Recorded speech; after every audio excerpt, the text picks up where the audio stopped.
ఎలా ఉంది సార్ ఈ 4.5 జగన్ గారి పరిపాలన ఎలా ఉంది? జగన్మోహన్ రెడ్డి గారి పరిపాలన నిజంగా రాజశేఖర రెడ్డి పరిపాలన మించి పరిపాలిస్తున్నటువంటి వ్యక్తి. యావత్ భారతదేశ చరిత్రలో ఈరోజు జగన్మోహన్ రెడ్డి పరిపాలన చూసి సీనియర్ ముఖ్యమంత్రులు సైతం ముక్కు మీద వేలేసుకుంటున్నారు. ఎందుకంటే ఈ సుపరిపాలన అందించిన విధానం అంటే గాంధీ మహాత్ముడు స్వతంత్రం రాక ముందు నుంచి గాంధీ మహాత్ముడు కలలుగన్నటువంటి గ్రామ స్వరాజ్యాన్ని అంటే ఆంధ్ర రాష్ట్రానికే కాదు ప్రతి ఒక్క రాష్ట్రానికి ఒక సచివాలయం ఉంటే ప్రతి గ్రామానికి ఒక సచివాలయాన్ని తీసుకొచ్చిన ఘనత మన జగన్మోహన్ రెడ్డి గారికి దక్కింది. ఆ సచివాలయం ద్వారా పరిపాలన సులభతరం చేసి గ్రామ స్వరాజ్యాన్ని తీసుకొచ్చిన ఘనత జగన్మోహన్ రెడ్డి గారిది. మన కరోనా వచ్చినప్పుడు వాలంటీర్ వ్యవస్థను తీసుకొచ్చిన ప్రతిఫలం అప్పుడు కనపడింది. ప్రతి 50 ఇంటికి ఒక కుటుంబంలాగా ఆ కుటుంబ పెద్దలాగా ఒక వాలంటీర్ని పెట్టి ప్రతి చిన్న విషయాన్ని కానించి పెద్ద విషయం దాకా అన్ని సంక్షేమ పథకాలను ఇంటికి తీసుకుపోయి ఇచ్చినటువంటి గొప్ప వ్యక్తి మన జగన్మోహన్ రెడ్డి. నిజంగా కలియుగంలో అటువంటి వ్యక్తి ఉండడం, మనం జగన్మోహన్ రెడ్డి పరిపాలనలో ఆంధ్ర రాష్ట్రంలో ఉండడం మన అదృష్టంగా భావించాలి.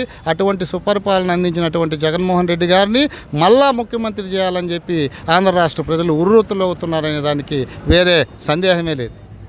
సార్ అదేవిధంగా మన జగన్మోహన్ రెడ్డి గారిని ఓడించాలనేసి 3 పార్టీలు పొత్తులతో వస్తున్నారు సార్. వాళ్ళకి మీరు ఎలాంటి సమాధానం ఇవ్వాలనుకుంటున్నారు సార్? నేనేం చెప్తున్నానంటే మొన్నే ఒక పాట విన్నాను, జెండాలు జతకట్టడమే ఆ పార్టీల అజెండా. జగన్మోహన్ రెడ్డి గారి అజెండా జనం గుండెల్లో గుడి కట్టడమే జగన్మోహన్ రెడ్డి గారి అజెండా.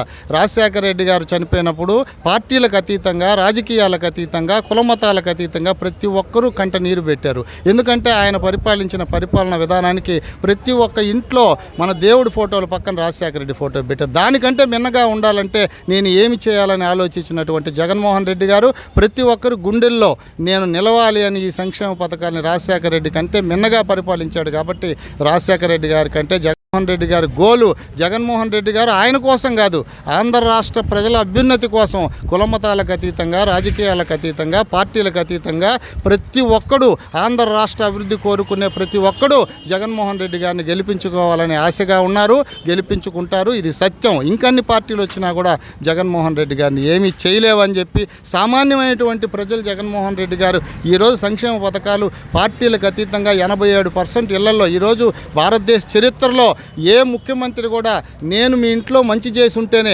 ఎవరైనా చెప్పేది అభివృద్ధి గురించి ఏం చెప్తారంటే మీ ఊరికి మంచి చేశాను, ఈ రాష్ట్రానికి మంచి చేశాను, ఈ జిల్లాకు మంచి చేశాను అని చెప్పడం విన్నాం. మీ ఇంటికి మంచి చేసి ఉంటేనే మా బిడ్డని ఆశీర్వదించండి, నాకు ఓటేయండి. మీ ఇంట్లో మంచి చేయకపోతే జరగకపోతే నేను జగన్మోహన్ రెడ్డి చెప్పాడని చెప్పి నాకు ఓటేయబాకండి అన్నటువంటి ఏకైక ముఖ్యమంత్రి యావత్ భారతదేశ చరిత్రలో ఒక జగన్మోహన్ రెడ్డి గారే ఉన్నారు. కాబట్టి ఆయన గెలుపు తథ్యం అని చెప్పి మీ సభాముఖంగా తెలియజేస్తుంది.